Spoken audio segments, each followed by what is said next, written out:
John Gleason, welcome to the show. John is the CEO of Godless Engineer. Welcome to the show, John. Hello. Can you guys hear me? We can hear you just loud and clear. Loud and clear. It's fine. Oh, awesome. So, how's it going tonight, guys? Doing good. Doing good. Very well. Yeah. Thanks for Can waiting. I ask a question? Sure. Go ahead. I know nothing about the Bible because I feel like it's a waste of time. I'd rather read a science book. And you're talking about things being in the Bible, or Jesus said specific things. And the thing about douches, is there anything in the Bible that says that women need to put stuff up themselves to clean out stuff? No, they were to leave the camp for 2 weeks, Okay. a month. Yeah. But Because they were unclean. there's nothing about douches. But Pastor Roy talks to God. He talks to Jesus. And so he gets modern revelation. And so you don't have to, that's what that pause was, is he was talking to Jesus. And Jesus tells him. Douches are not good for you. Right. But that's science, so interesting. He doesn't like science very much. He's more into, what was I talking about before? Hallucinations and delusions? Yeah, that's how he determines truth. So, vinegar douches. Welcome, John. Go ahead. Hi. Well, I was kind of curious about the Megan Fox discussion because I've made a couple videos about her, and I've really kind of been steeped in her for the past couple weeks. I hope you wore. Did you wear a condom? Oh God, I don't want to listen. Sadly, no. Don't you want her to just be obnoxious, though? I mean, I watched. I'm like, this woman is obnoxious. That's a nice word to use. Yeah, so arrogant and so ignorant at the same time. I put dental dams on my ears when I listened to her. I seriously had to take a break every 2 to 3 minutes and pause it and just breathe. And I would think, I need to stop this. I don't want to watch this anymore. I'm regretting this. Rachel, no, just click play. Rachel, I bet you go nuts with your knowledge, and that is your forte. Seriously, I was like, I pause it. Oh my gosh, I need to stop this. And then I would give myself a couple seconds to okay, just click it. Just listen. 3 minutes later, I'm like, oh my God, I have to stop. Oh my God. It was terrible. I didn't want to punch another computer screen. I can't afford it. John, Steph Jones is our call screener. She said you wanted to talk about something about the pastor that wants to murder the gay people. It's not good. It's bad. It's really not good. It's bad. It's very bad. Yeah. She's the one that's actually, the video that's become pretty popular is really just about 10 minutes, or not even 10 minutes, of an hour-long sermon that is literally just all about the death and the death penalty. And I went through it and I cut down, I just cut out everything but stupid things that he says and stupid reasons why people should be put to death, and it was still 20 minutes long. Oh wow! And yeah, it was still it got. I started it off trying to be real funny about it, but after 2 days of editing on it, I was just like, let me just get through this. And so at the very beginning, he starts off listing off all the Bible verses that tell you who to kill, and of course. It's only things that he finds either disgusting or he doesn't agree with. Right. So, of course, there's the homosexuality issue. There's adulterers. There's drunk drivers, which apparently biblically should be put to death. At one point he was like, "Did you know that if you get drunk and you get behind a wheel, you could kill somebody?" It's like. Why are we bringing logic into this right now? Shouldn't you have done that about half an hour ago? Yeah, I'm with you. Well, where did he get drunk driving from the Bible? There were no cars back then. That's what I was thinking.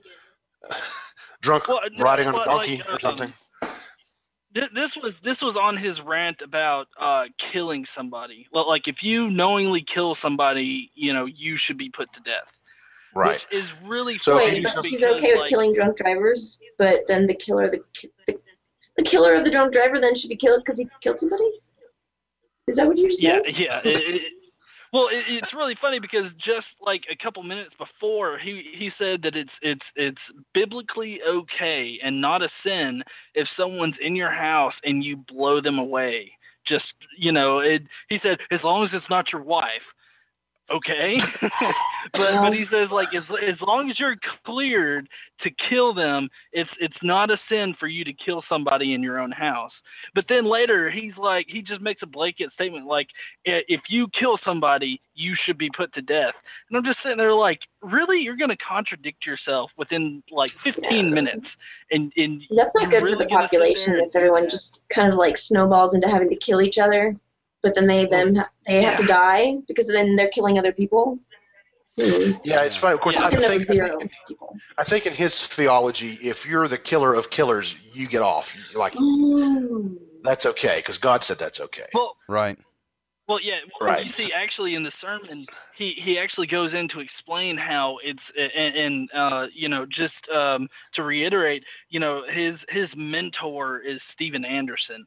And I don't know if that rings a bell with any of you guys, but he's the pastor like a couple weeks ago that says, if we want AIDS to be gone by Christmas, then we just need to kill them all, right? Kill all the gay people. I've been watching his videos.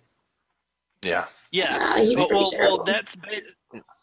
This pastor was like he went to that church, and apparently Anderson is like his mentor or something like that.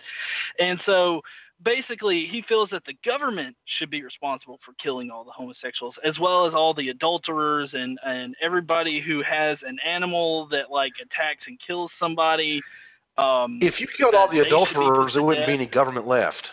Yeah, we would have we would wipe each other out within like 5 years. Yeah. Like, that is terrible for the population. Is that, like, supposed to be the like, where we rapture up is because it's just going to end up killing everybody and we're all going to go up to fucking heaven? I don't get it. I guess they like self-made rapture. We kill all the people and then call it a rapture. Well, this is disgusting. I don't know if I don't know if you guys noticed what Anderson said, though. What Anderson said on a newscast was that he doesn't think Christians should be out there just killing people. He thinks the government should be doing it. It's like, okay, well, government personnel and Christians are kind of, they mix. So if you don't think Christians should be out there killing people, then that means you think that the secular people that work within the government should be the ones responsible for killing the people that you don't like, when the secular people or people of other faith don't give a crap about the people that you hate. Right, right.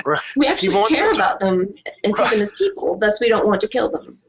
Yes, it sounds to me like he wants us to load them up on the trains and brings them to the camps, and then he puts them into showers. You know what's scary? Did y'all see the story on Homeland Security this week, where Homeland Security did a event where they invited senators and their family and Congress? They invited them to come watch them do a live like trial, where they go in and rescue people, and the scenario was a bunch of Christians in a church, and militant atheists held them hostage. Right, because that happens. What? That's what the fuck our government did for the trial. Militant atheists. Yeah. Well, I mean, like, why would militant militant why would you atheists do that? write books and like argue on the internet? We don't get guns and like go into a church and hold hostages and be like, if you don't deny God right now, we're going to kill all of these people in here. No, it is all propaganda, though, and it's scary to me because whoever came up with the theme for that event is obviously scared of atheists and wants to delude the minds of others so that they're scared of them, when really we're armed with logic, reason, microscopes, telescopes, shit that helps their life. I mean, I'm sure there have been some atheists that were terrible people, but atheists are not a group, really. I mean, there are certain groups that are atheists, like us. But I'm saying, like, the terrorists that we actually see in the real world are either right-wing religious terrorists or a different religion. Right. Yeah, atheists don't do violence based on being an atheist. If someone does violence and they're an atheist, the violence is because of they're a bad person, or they've been, they were raised in a bad place, or they're, they have some sort of circumstance that's causing them to do some sort of bad acts, not because they're an atheist. No one does that. What's the point? Yeah. Right. And if you're going to do a training exercise, I would think you should pick a group that actually is one that's real and is a present danger. And from what I can tell, the last few years, that's been extreme right-wing, like sovereign citizen kind of crazy Christian extremists. Oh yeah, like the Bundy Ranch people.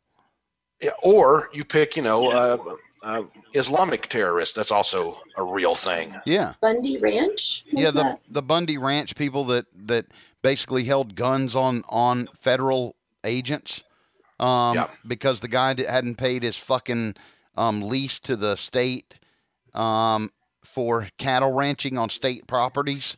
And so they went to move his cows, and he called in all these right-wing Christian conservative militia fuckers, and they actually held guns. Nobody was arrested, and they pointed guns at federal officials doing their job. Could you imagine if they'd have been a bunch of black protesters protesting a cop killing someone, and they did that? You think that no one would have been arrested? Oh shit! They'd have been shot. They'd have been shot, not arrested. Yeah, or killed, exactly. They were firing in Ferguson, at least. I mean, they had peaceful protesters that were standing off to the side, basically just chanting and whatnot, without any kind of weapons, at least that I could see in the video that I saw. And then at some random arbitrary point, the police just started firing tear gas into the crowd.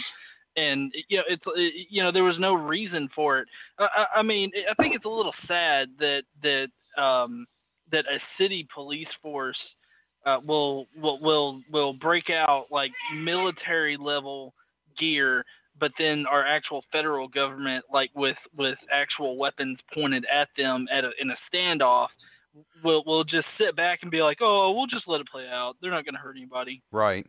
Well, there's an extreme double standard. I mean, the fact of the matter is that the majority of the terrorist acts that have happened in this country on American soil after 9/11 have actually been committed by right-wing Christian terrorists.